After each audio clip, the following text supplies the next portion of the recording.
So 10 real estate tips for consistent listings in a changed market. Number 1, go get it. Number 2, aim for that bullseye. Focus on what you're going to get. Number 3, time management is money management. Number 4, find a lead stack that works for you. Number 5, hit that ground running. Number 6, get your mind right, the right mindset. Number 7, know what to say. Guys, it's important to know what to say. Number 8, don't break the bank. Number 9, pick up the low-hanging fruit. Number 10, don't give up. Go and get it. First thing first, if you want consistent business, you have to go and get it. You have to draw an important distinction between the dependent lazy agents who sit around and wait for clients to come to them, and then the independent prospecting agents who actively seek out new clients and never have to worry about an empty pipeline. When the market slows down, the dependent agents are left wondering why they aren't getting any new business, and then usually end up leaving the industry. The proactive prospecting agents see the declining market as a challenge and use it as an opportunity to take on all the listings that other agents leave behind. During the last market downturn, lazy agents were leaving the business and the agent count on the real estate boards were going down. So it actually benefited realtors like myself or you great realtors out there, right? Who were out there working hard and competition went down. Right now in the Toronto Real Estate Board, there's 60,000 agents on the Toronto Real Estate Board. So if we lose a few agents, that's the best thing that can possibly happen. Agents who continually prospect through rough markets don't have to worry about tough competition or an empty pipeline. So even when the market takes a turn, you can keep your business running by prospecting, door knocking, calling your sphere of influence, open houses even if you want to do it, and doing everything else a dependent agent doesn't do. Not only will you have a consistent outcome, you'll pick up what the competition leaves behind. So get up every morning with the right mindset, the belief that you're going to aim for that bullseye. Even though you may not be able to control the market, you can control how you navigate it. Goals is a great way to keep you moving. Without goals in place, roadblocks, frustration, and poor results are inevitable.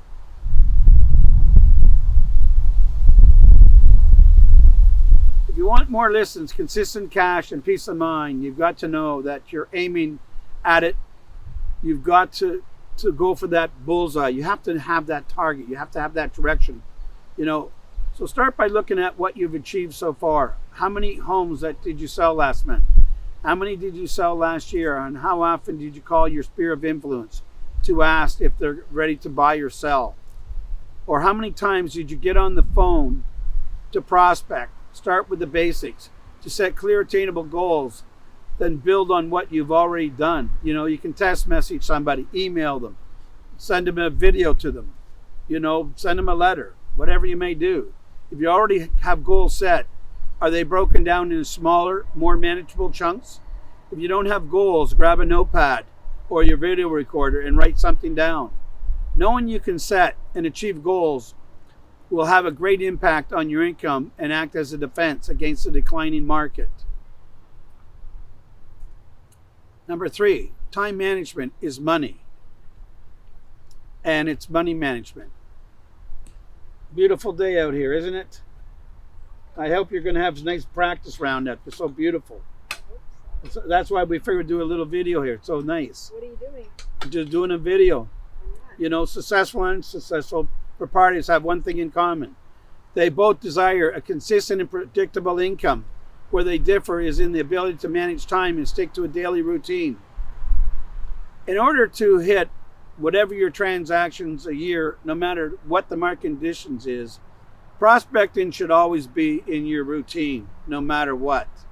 You have to reach to your sphere of influence, your past clients, anybody Like every successful prospector knows, if you don't set specific times to prospect, you're going to find excuses to avoid doing it. And that's what most people do. Oh, I'm too busy in the morning, I'm sleeping in, got to look after the kids. And then in the nighttime, you get too busy.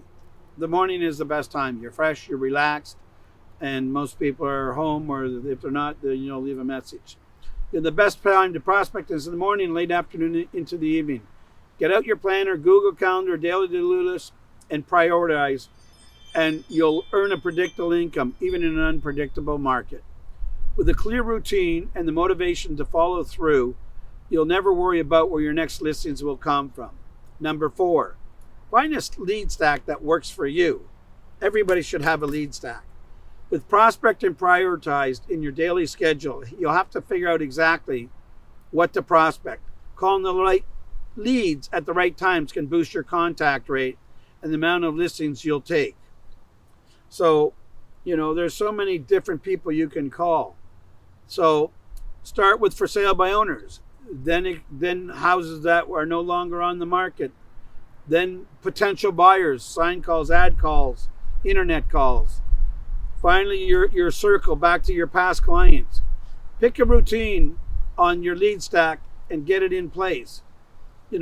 Find out what works best for your business. Also know how you can reach more homeowners and set more appointments no matter the market conditions. Guys, there's going to be good markets, bad markets, but top agents like myself and you are always going to capitalize and continue to grow your business. Have a routine that works for you. Your schedule might be different. Some agents prefer calling in the early morning before any other agent gets on the phone. I used to call people at 7 o'clock in the morning. Others prefer starting with unique lead types. It's your choice. There's so many different choices that you can pick from.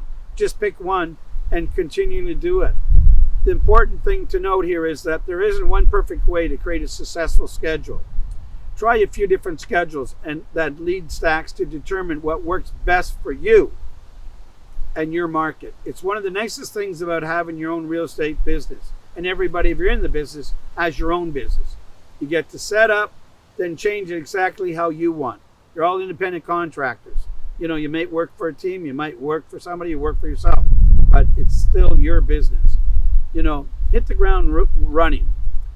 Even with a great schedule and a lead stack, hopping on the phone and starting your calls is often the hardest part. Whether it's all the beginning of your real estate career, at the beginning of each prospecting session, call reluctance, man, is so real.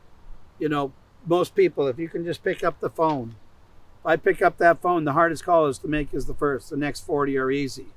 In the book, The 5-Second Rule, Arthur Mel Robbins says that when you want to share something new, you have to work within 5 seconds of your brain will turn against your idea. The drunk monkey, shut us down. This means you don't have time to think about potential prospecting problems. When you hop on the phone, if you hesitate, you'll never do it. So that's the failure of 95% of the agents, or 90%. Getting on a list of for sale by owners to call with instructions to just do it. No script, no advice, no time, just do it.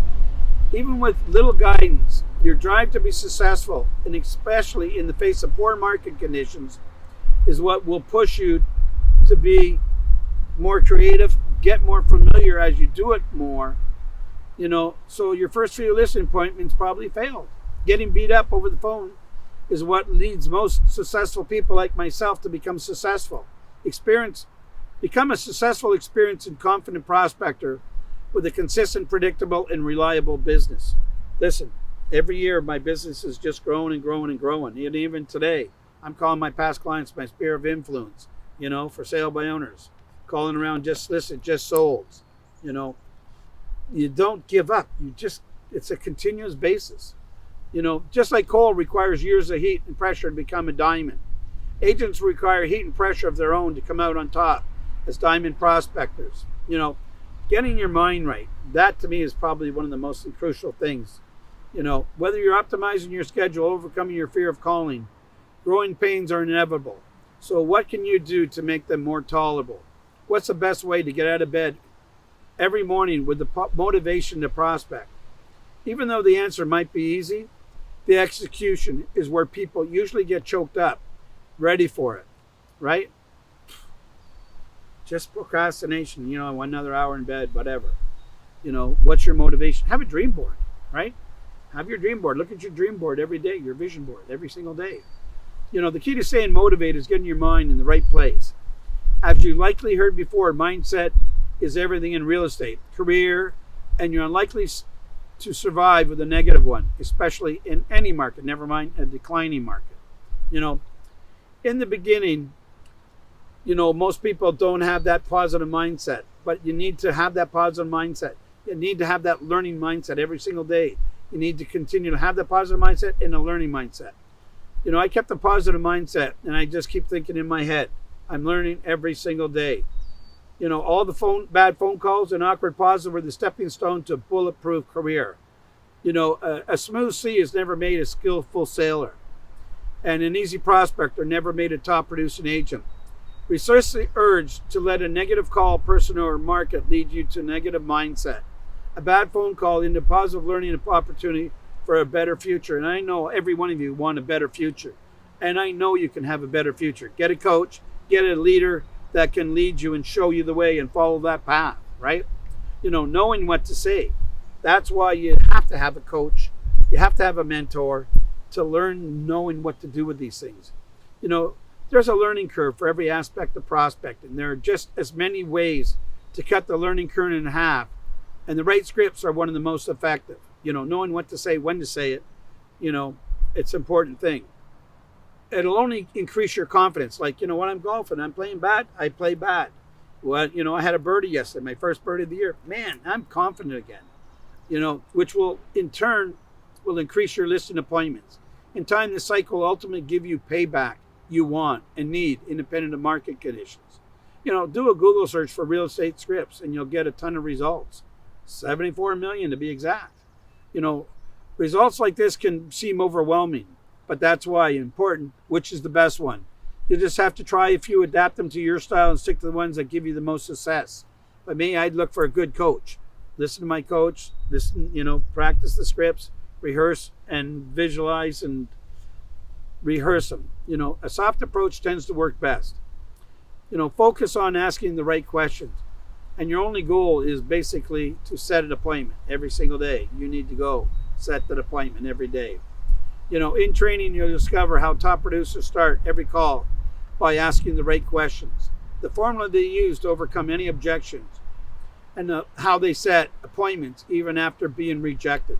Guys, I might have to go get 99 rejections to go at one yes. But if that's what it takes, go do it. What else are you going to do? Nothing?